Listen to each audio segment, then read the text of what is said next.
စာတက်ချင်grammar စာအုပ်ကြီးကိုပဲတနေ့ကုန်ထိုင်ဖတ်နေရမယ်လို့ထင်နေတော့မယ်လားဒါကလူတော်တော်များမှားတတ်တယ်အမှားတချို့လူတွေဆိုရင်ရုပ်ရှင်တွေကြည့်တာတချင်းတွေနားထောင်လိုက်တာကမှပုံမှတ်မိတယ်ဒါကသင်ရလို့မဟုတ်ပဲနဲ့လူတစ်ယောက်နဲ့တစ်ယောက်အုံနှောက်အလုံးလုံးပုံချင်း learning style ချင်းမတူလို့ဖြစ်တယ်ဒီနေ့ဗီဒီယိုမှာတော့ကိုကဘယ်လို learning style ရှိလဲဘယ်လိုပုံစံမျိုးနဲ့လေ့လာရင်စာတွေသင်ခန်းစာတွေကိုပို့ပြီးတော့မှတ်မိလွယ်လဲဆိုတာကိုဖြည့်တူတူစာကြည့်ကြမယ်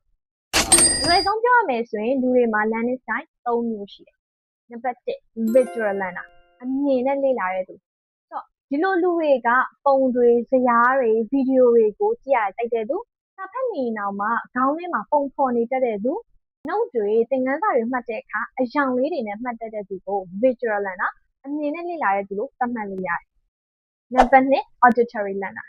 ဒီလိုလူတွေကအသံကြားမှနားထောင်မှပိုမှတ်မိတယ်။သီချင်းတွေအသံတွေပါမှပိုမှတ်မိတယ်။စာဖတ်ရင်အသံထွက်ဖတ်မှနားလည်တဲ့သူတွေဆရာရှင်းပြတာကိုနားထောင်ရတာဒါမှမဟုတ်တကယ်ချင်းတွေနဲ့ပြန်ဆွေးနွေးလိုက်တာကမှသူတို့အတွက်ပို့ပြီးတော့ထိရောက်တယ်ပို့ပြီးတော့မှတ်မိလွယ်တယ်လို့ထင်တဲ့သူတွေကို auditory learner နားထောင်ပြီးလေ့လာတဲ့သူကိုသတ်မှတ်လို့ရတယ်။လက်တွေ့လုပ်ပြီးလေ့လာတဲ့သူ